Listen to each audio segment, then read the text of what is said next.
I'll edit that bit out. Okay, today. Okay, 3, Straight away. 2, 1, go. So Eric, maybe, don't. November, When is that? which is November. Sorry. It's like after. Why, you hysterical young fool. Get back, or I'll... Stop! And be quiet for a moment and listen to me. I don't need to know any more, neither do you. This girl killed herself and died a horrible death. But each of you helped to kill her. Remember that. Don't forget it. But then, I don't think you ever will. Remember what you did, Mrs. Burling. You tugged her away when she most needed help.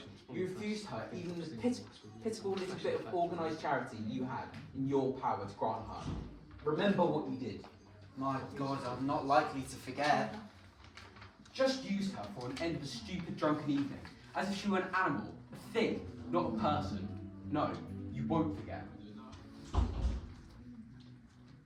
I know. I haven't turned out of a job. I started it.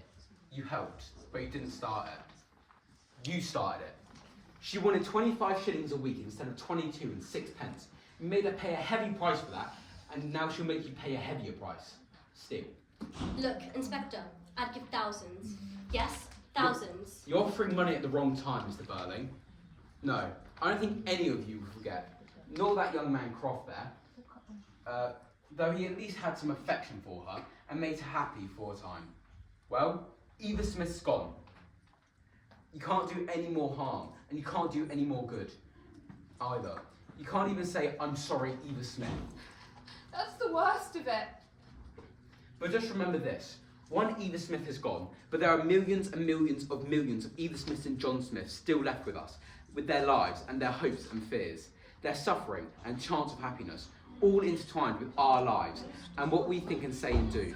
We don't live alone. We are members of one body. We are responsible for each other, and I tell you that the time will soon come when, if men will not learn that lesson, then they will be taught in fire, blood, and anguish. Good night.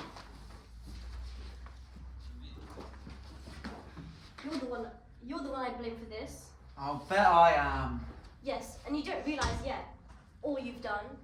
Most of this is bound to come out there. There'll be a public scandal. Well, I don't care now. You don't seem to care about anything. But I care. I was almost certain for a knighthood in the next honours list. Oh, for God's sake. What does it matter now whether they give you a knighthood or not? It doesn't matter to you. Apparently nothing matters to you. But it may interest you to know that until every penny of that money you stole is repaid, you'll work for nothing. And there's going to be no more of this drinking around the town and picking up women in the palace bars. I should think not. Eric, I'm absolutely ashamed of you. Well, I don't blame you, but don't forget, I'm ashamed of you as well. Yes, both of you. Drop that. There's every excuse for both your mother and I did. It turned out unfortunate, that's all. That's all? Well, what have you to say? I don't know where to begin. Then don't begin. Nobody wants you to. I have behaved badly too. I know that. I'm ashamed of it. But now you're beginning all over again to pretend like nothing much has happened. Nothing much has happened. Haven't I already said that? There'll be a public scandal, unless we're lucky. And who here will have to suffer more than I will? But that's not what I'm talking about. I don't care about that. The point is, you seem to have learned nothing. Don't I? Well, you're quite wrong here. I've learnt plenty tonight, and you don't want me to tell you what I've learnt, I hope. When I look back on tonight, when I think of what I was feeling when the five of us sat down at the dinner table, Yes. And do you remember what you said to Gerald and me after dinner?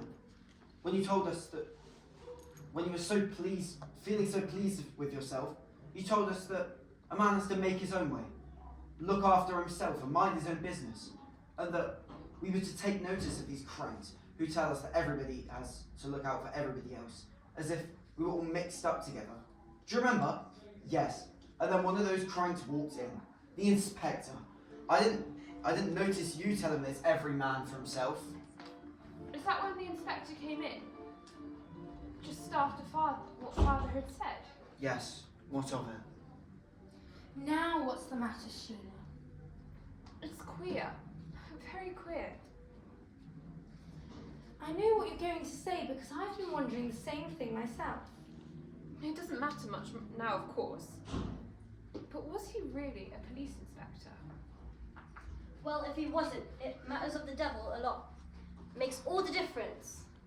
No, it doesn't. Don't talk rubbish, of course it does. Well, it doesn't to me, and it oughtn't to you either. Don't be childish, Sheila. I'm not being. If you want to know, it's you two who are being childish. Try not to face the facts. I won't have that sort of talk. Any more of that, and you'll leave this room. That'll be terrible for her, won't it? I'm going now anyhow in a minute or two. But don't you see? If all that comes out tonight is true, then it wasn't much matter who made us confess. And if it was, and it was true, wasn't it?